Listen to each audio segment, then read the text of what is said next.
I was the girl who always had her head in the books and her heart in the Bible. Straight A's, top of my class, and later, a full ride through medical school. People called me the golden girl, the one who had it all figured out. But no one knew how deeply I craved love. Real, lasting, fairy tale love. And then I met Obi. It was a Sunday morning, sunlight pouring through the stained glass windows, the choir humming behind him as he led worship. When he sang, it was like heaven opened up.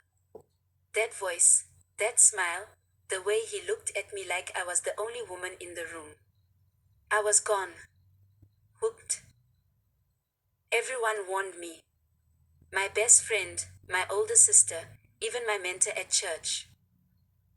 Naomi, slow down. There's something off about him. He talks a lot, but where's the fruit? I didn't care. I was in love. Head over heels. Blinded. Deaf. Smiling like a fool. He proposed 6 months later, and I didn't hesitate. We had the most beautiful Nigerian wedding, and I was finally getting married to the love of my life. He didn't have much, just a little barbershop that barely broke even, but he had dreams, and I believed in him.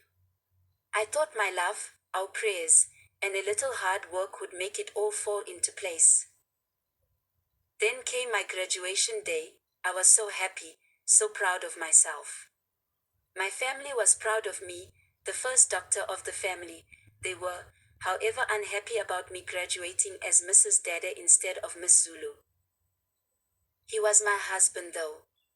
My family had to lift those weights. At first, things were magical. We were newlyweds, full of hope and plans for the future. I was working 14-hour hospital shifts, trying to prove myself. Obi would text me sweet messages during the day and tell me how proud he was. But slowly, things started to shift. He became obsessed with image. Suddenly, his little barbershop wasn't enough. He wanted to look the part of a successful man. Designer shoes, expensive cologne, nights out with friends who drove German cars. Then came the car. A sleek, luxury ride he swore he needed. Babe, he said, how can I attract clients if I pull up looking broke? I laughed at first. Then he got serious. And I said yes. I applied for finance using my salary. It was a bit expensive, but I thought I love him and we can manage. And love, I thought, meant sacrifice. But sacrifice became normal. And soon, I was the only one sacrificing. One day I got a call from him. He was involved in a car accident. I rushed to the scene and luckily my husband got out with a few scratches. I remember saying a silent prayer thanking the Lord for his life. We were lucky to get another chance at life. I took him to the hospital to get checked, but he was okay.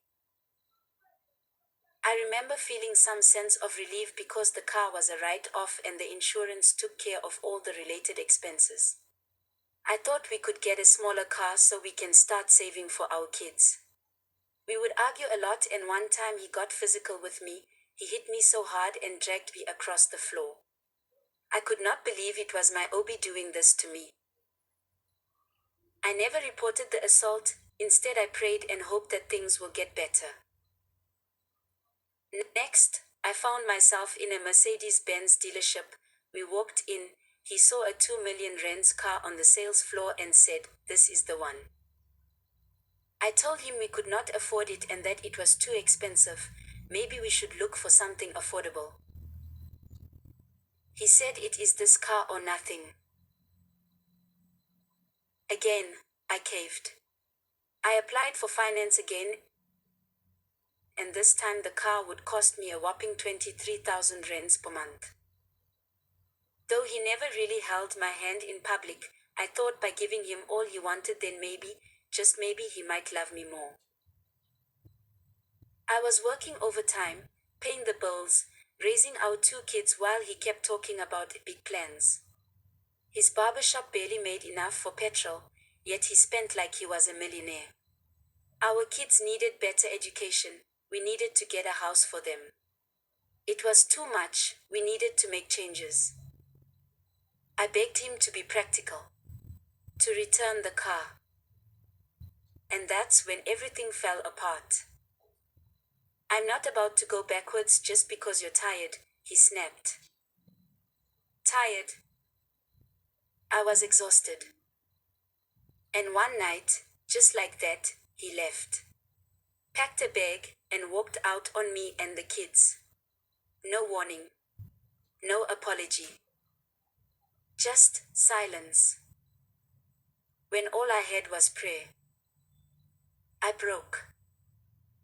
Not just emotionally, physically, spiritually. I couldn't eat. I couldn't sleep. I was angry at God. Angry at myself.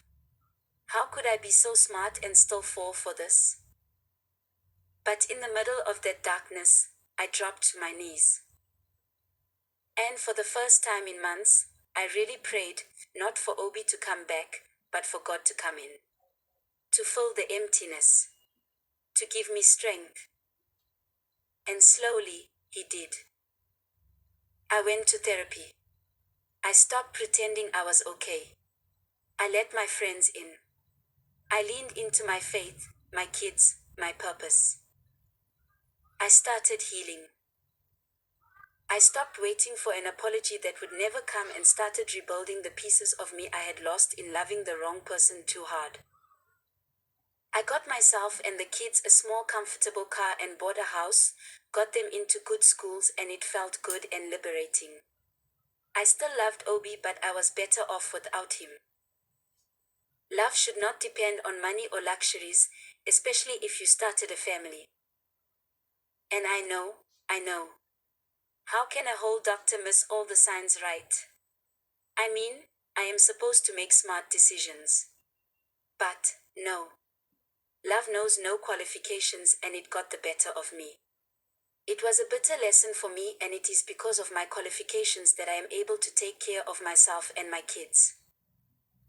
And then, one day, he came back.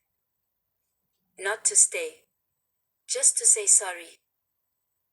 He looked nothing like the man I once adored, tired, worn out, lost. I messed up, Naomi, he said. You were the best thing in my life. And for the first time, I believed him. But I also knew I was never going back. I forgave you a long time ago, I told him gently. But I've moved on. I found peace without you. He nodded. And I walked away. Not bitter. Not broken. Just free. Thank you for watching. Kindly like and subscribe. It helps us create more stories like this.